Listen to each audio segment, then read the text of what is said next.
Welcome to MTC.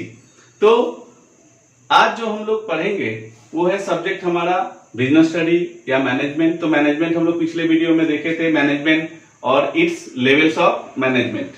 आज उसी का हम लोग जो है सेकेंड पार्ट पढ़ेंगे। क्या पार्ट? तो वो है हमारा फंक्शंस ऑफ मैनेजमेंट। तो फंक्शंस ऑफ मैनेजमेंट, ये फंक्शंस ऑफ मैनेजमेंट पढ़ने के पहले हम लोग जान ले कि मैनेजमेंट जो हम लोग बताए थे कि मैन एज मेन टी। कोई भी आदमी, जब एक आदमी किसी बहुत सारे ग्रुप को या बहुत सारे आदमी को जो है मैनेज करती है टैक्टफुली, तो उसको मैनेजमेंट कहते हैं। तो आज जो हम लोग पढ़ेंगे वो है फंक्शंस ऑफ मैनेजमेंट। मैनेजमेंट किसी भी काम को करने के लिए उसका कुछ फंक्शंस होता है, वो फंक्शंस को हम लोग क्या बोलते हैं? तो functions of management is known as POSDCORB. क्या? Functions of management is known as POSDCORB, POSTCORB। यही है हमारा POSDCORB is known as the functions of management. Clear? अब भाई पोस्ट कॉर्ड होता क्या है?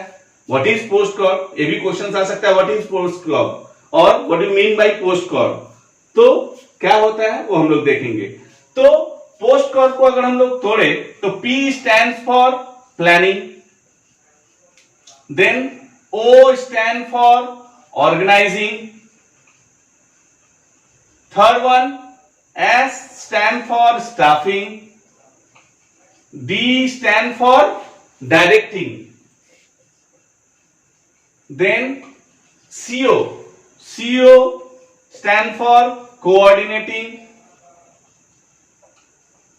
R stand for reporting, and the last one is known as the B stand for budgeting. Clear to you? So these are known as functions of management. So if anyone asks you what do you mean by post call, then we will say the post call means post call is the functions of management where the P stands for planning, O stand for organizing, S stand for staffing, D stand for directing, CO stand for coordinating, R stand for reporting, and B stand for budgeting. Now one by one P, किसी भी काम को करने के लिए सबसे पहले जो चीज का जरूरत है, जो इनिशियल है, वो है प्लान। क्योंकि बिना प्लान का कोई भी बिजनेस सक्सेस नहीं हो सकता है, या फिर बिना प्लान का कोई भी मैनेजमेंट, किसी भी चीज का मैनेजमेंट सक्सेस नहीं हो सकता है। तो हम लोग यहाँ बिजनेस के मैनेजमेंट के बारे में पढ़ रहे हैं। तो बिजनेस के मैनेजमेंट में क्या होता है कि सबसे पहले हम लोग कुछ भी प्लानिंग करें तो उसके लिए हम लोग को चाहिए क्या? एग्जीक्यूट करना। प्लान को पहले प्रिपेयर करना, देन उसको एग्जीक्यूट करना। मतलब सबसे पहला जो फंक्शन है मैनेजमेंट का वो है प्लानिंग। किसी भी चीज को करने के लिए हम लोग को प्लानिंग। से फॉर एग्जाम्पल कि हमको पढ़ाना है स्कूल में, तो मुझे स्कूल में पढ़ाना है, उसके लिए सबसे पहले हम लोग को क्या करना पड़ेगा? सबसे पहला हम एक एग्जांपल शॉर्ट बताएं कि हमको प्लान करना पड़ेगा कि भाई आज हम क्या क्या विषय के बारे में वहां डिस्कस करेंगे। या फिर किसी बिजनेस के बारे में हम लोग लेते हैं, जैसे हमारा बिजनेस मैनेजमेंट है तो हम लोग उसी के बारे में लेते हैं कि हमको एक बिजनेस खोलना है। तो सबसे पहले हम लोग क्या करेंगे भाई? कोई कार का ही, मोटर व्हीकल्स का ही बिजनेस खोलना है तो हम लोग क्या करेंगे? सबसे पहले प्लान करेंगे। क्या प्लान करेंगे? कि कितने कार खरीदना है, किस हिसाब से हम लोग उसको कहां पर रखना है, उसका मतलब उसको किस हिसाब से रन करना है, किस ऑफिस में करना है, कि कैब में लगाना है, ये सब सारे चीज का प्लान करेंगे। पहला प्लानिंग। इवन लास्ट तक प्लानिंग भी कर सकते हैं। तो planning is very important and planning is known as the base of management. क्योंकि अगर प्लानिंग सही रहेगा तो ही मैनेजमेंट अच्छा होगा, अगर प्लानिंग सही नहीं रहेगा तो मैनेजमेंट भी अच्छा नहीं होगा। इसीलिए ये initial and most important functions of the management भी है। इसी पे पूरे बिजनेस का मैनेजमेंट जो है टिका हुआ रहता है। The second one is known as the O for organising. जब प्लानिंग हो गया तो भाई हमको उसको ऑर्गेनाइज करना है, उसको इकट्ठा करना है, गैदर करना है, और एक रूफ के अंडर में जो है उसका नाम देना है कि किस बिजनेस आदमी आइडेंटिफाई किस चीज से करेगा। तो ऑर्गेनाइजेशन के नाम से ही, तो उसके नेम को और उसमें कितने क्या किस हिसाब से हम उसको डेकोरेट करेंगे, किस रूफ के अंडर में एक पर्टिकुलर एड्रेस रहे, उसको हम लोग बोलते हैं ऑर्गेनाइजिंग। क्लियर? जब प्लानिंग हो गया, एक रूफ हो गया जिसके अंदर में बैठ के हम सब कुछ बिजनेस को कंट्रोल कर सके, तो इसके बाद आता है क्या भाई? S, that is staffing. हमारा काम कौन करेगा? हम काम किससे करवाएंगे? हम लेवल ऑफ मैनेजमेंट देखे हैं क्या?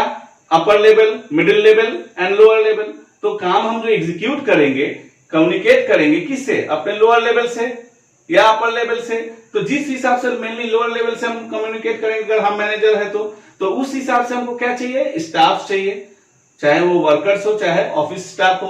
तो staffing is very essential. Man power, जिसको हम लोग बोलते हैं मैन पावर। तो ये हमारा मैनेजमेंट का थर्ड फंक्शन है। जब किसी चीज का प्लान हो गया, उसका ऑर्गेनाइजेशन हो गया, तो हमको मैन पावर के लिए क्या करना होगा? स्टाफ को रिक्रूट करना होगा। उसके लिए डिफरेंट पॉलिसीज है। इसके बाद आता है D, post job. D for directing. Staff को हम रिक्रूट कर लिए, तो भाई स्टाफ को तो कुछ मालूम नहीं है, दे आर नील। तो उसको हम लोगों को बताना होगा कि हमारे ऑर्गेनाइजेशन का क्या काम है और ऑर्गेनाइजेशन में किस तरीका से वर्क को करना है। उसको हम लोग क्या बोलते हैं? डायरेक्टिंग। उसको गाइडलाइन भी करना है, उसको डायरेक्शंस भी देना है, उसको गाइड भी करना है। एक सारे काम किसके हैं? मैनेजमेंट के। इसीलिए directing, D for directing. Then आता है सीओ, सीओ फॉर कोऑर्डिनेटिंग। केवल हम उसको ऑर्डर देंगे ऐसे मैनेजमेंट नहीं होगा। उसके लिए हम लोग को क्या करना होगा? उसके साथ कोऑर्डिनेट करना होगा।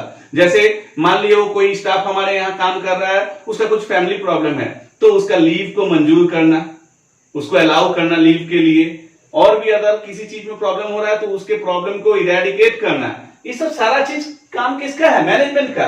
तो इसीलिए कोऑर्डिनेट, हमेशा स्टाफ के साथ कोऑर्डिनेट नेचर में कोऑर्डिनेशन करते रहना चाहिए। सीईओ को अगर हम लोग दूसरे रूप में ले तो इसका कम्युनिकेटिंग, उसके साथ कम्युनिकेटिंग भी करते रहना चाहिए, क्योंकि कम्युनिकेशन जो है सारे चीज को सॉल्व कर सकती है। इसके बाद आता है आर फॉर रिपोर्टिंग। क्या क्या काम हुआ शुरू से लेके अभी तक और क्या क्या बिजनेस में काम हो रहा है, सारे चीज को हमको मैनेजमेंट लेवल के आदमी को हम लोग को क्या करना है भाई? एक रिपोर्ट तैयार करना है, क्योंकि उस रिपोर्ट से हम लोग नेक्स्ट ईयर में क्या करेंगे? देखेंगे कि हमारा मैनेजमेंट कितना दूर तक सक्सेस हुआ और इस मैनेजमेंट का रिजल्ट कितना अच्छा हुआ, कॉन्सिक्वेंसेस कितना अच्छा हुआ है, फ्यूचर में हमारे लिए बेनिफिट है या उसको और अच्छा बनाया जा सकता है। तो उसके लिए एक रिपोर्ट तैयार करेंगे और अपने अपर लेवल में भी भेज सकते हैं, या अपने पास भी अगर हम अपर लेवल में है तो हम उसको सेव करके रख सकते हैं। और लास्ट जो आता है बी फॉर बजटिंग। बजटिंग तो भाई बहुत इंपॉर्टेंट है। बजटिंग करने के लिए ही तो हम लोग सब कुछ जो है, एक बिजनेस खोलने के लिए हम लोग सबसे पहला जब बिजनेस पढ़े थे तो क्या पढ़े थे कि बिजनेस में भाई एक बिजनेसमैन बनना है तो उसके लिए हम लोग को क्या चाहिए? इन्वेस्टमेंट पावर चाहिए। तो बजटिंग ये बहुत क्रूशियल और बहुत इंपॉर्टेंट फंक्शंस है, जिसको हम लोग को बहुत बारीकी से देखना पड़ेगा, क्योंकि no money no honey in the business, ये हम लोग जानते हैं। तो बजटिंग जो है, कहां कितना चीज हम लोग को इन्वेस्ट करना है, कहां किन चीजों के लिए कितना खर्च होगा, अगर इसको हम लोग मेंटेन नहीं करेंगे। एक छोटा सा एग्जांपल, अगर हम लोग घर में कोई आदमी कमाता है और वो अर्निंग पर्सन है और वो 2000 लेकर आया घर पे और अपने मन से जो तो मैं खर्चा कर दिया, जिसको जितना मांगा उतना दे दिया, उसके बाद उसको चलाना वो 1 मंथ बहुत कठिन होता है। उसको पहले प्लानिंग करना पड़ता है, उस चीज को बजट करना पड़ता है कि भाई हमको कितना, मेरे खाने में कितना बजट में लगेगा, मेरे डॉक्टर्स में अगर लगेंगे, हो ही सकता है भाई किसी को सर्दी खांसी जुकाम हो जाए तो उसके लिए डॉक्टर्स में क्या लगेंगे, सेविंग कितना करना है, इलेक्ट्रिसिटी बिल कितना देना है, गैस के लिए कितना देना है, ये सब बजटिंग में। उसी तरीके से बिजनेस का भी बजट किया जाता है कि किस हिस्सा में कितना पैसा लगेगा, स्टाफ को कितना देना है, और ऑर्गेनाइजेशन में क्या लगेगा। प्लानिंग 2-3 बनाना पड़ेगा, अगर एक प्लानिंग फेल हुआ तो दूसरे प्लानिंग को हम एग्जीक्यूट कर सके। इस तरीका से हम लोगों को जो है बजटिंग तैयार करना पड़ता है, क्योंकि हम लोग जानते हैं कि जो फाइनेंस है, finance is the blood, life blood of the business. तो इसीलिए बजटिंग जो है बहुत ही क्रूशियल और इंपॉर्टेंट फंक्शंस में से एक है। तो इस तरीका से POSDCORB means P for planning, O for organizing, S for staffing, D for directing, CO for coordinating, R for reporting and B for budgeting। ये सब सारे चीजों को हम लोग करते हैं, तो इसी को हम लोग फंक्शंस ऑफ मैनेजमेंट के नाम से जानते हैं। तो आशा करते हैं समझ में आया फंक्शंस ऑफ मैनेजमेंट।